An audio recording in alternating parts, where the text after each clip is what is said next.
একটি নতুন বছর একটি খালি খাতার মতো। তার কলমটি কিন্তু আপনার হাতে। নিজের জন্য একটি সুন্দর গল্প লিখুন। আর গল্পটি হোক ভালোবাসার গল্প। গল্পটি হোক ঐক্য, সাম্য, ভ্রাতৃত্বের গল্প।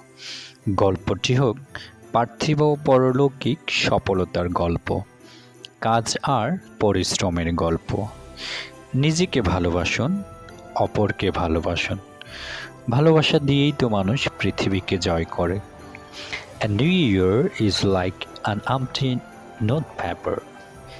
The pen is in your hand. Write a bright story for you. Let it be love story. Story of unity, equality, and brotherhood. Story of worldly and spiritual success.